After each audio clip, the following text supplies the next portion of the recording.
première chose que je vais vous demander, c'est est-ce qu'aujourd'hui, vous avez l'impression qu'il y a du panafricanisme à l'intérieur de l'Assemblée nationale? Je vous pose la question et je vous demande de répondre avec force.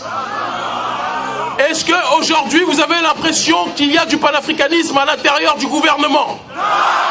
Est-ce que vous avez l'impression qu'il y a du panafricanisme à l'intérieur de la marina? Je ne vous entends pas, oui ou non? Est-ce que vous avez l'impression que du côté du pouvoir ou du côté de l'opposition, il y a du panafricanisme?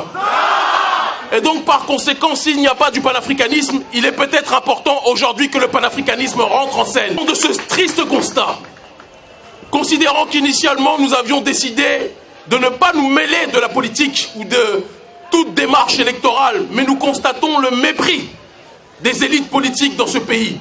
Nous constatons que, alors que nous nous mobilisons, alors que nous nous saignons, alors que nous nous battons pour que les questions de souveraineté soient entendues, les élites, que ce soit l'opposition ou le pouvoir, ne tendent pas l'oreille, alors qu'aux quatre coins du monde, nous sommes entendus. Nous sommes entendus au Moyen-Orient, nous sommes entendus en Amérique du Sud, nous sommes entendus en Russie, nous sommes entendus par toutes les nations qui résistent à l'impérialisme, mais nos propres petites élites refusent d'entendre les questions relatives à l'indépendance africaine. Alors je vais vous annoncer quelque chose d'important. À partir d'aujourd'hui, parce que vous êtes des leaders et non pas des suiveurs, en cette année 2019, l'ONG Urgence Panafricanisme va devenir un parti politique et vous allez être les militants de ce parti-là en tant que tel. Souvenez-vous du propos que nous énonçons. Pendant trop longtemps, nous avons laissé d'autres faire la politique à notre place. Et qu'est-ce qui s'est passé? Nous n'avons pas été écoutés. Nous nous sommes saignés. Nous avons fait la prison. J'ai été déporté d'un pays, je suis interdit de rentrer dans plusieurs pays parce que je risque ma vie pour que l'Afrique puisse être autonome. Mais la seule chose que nous avons en retour des autorités, c'est de dire nous ne sommes pas contre vous, Kémy Séba, mais nous ne sommes pas avec vous. La question de la souveraineté n'est pas une priorité. Ah bon? La souveraineté et l'indépendance ne doivent pas être une priorité pour nos populations. Est-ce que vous êtes d'accord avec ça, oui ou non? La souveraineté doit être une priorité pour nos pays.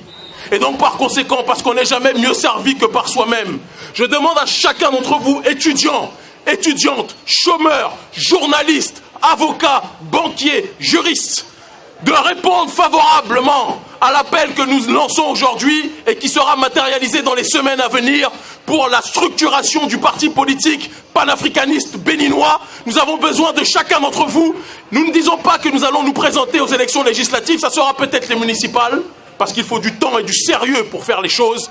Mais je dis à chacun d'entre vous que le combat politique commence maintenant. Et puisque nous avons été méprisés, nous allons aujourd'hui forcer les autorités à nous entendre. Et vous qui êtes présents sur ce campus, vous êtes les leaders politiques de demain. Et le président ou la présidente de la République du Bénin ou les ministres se trouvent dans ce public aujourd'hui.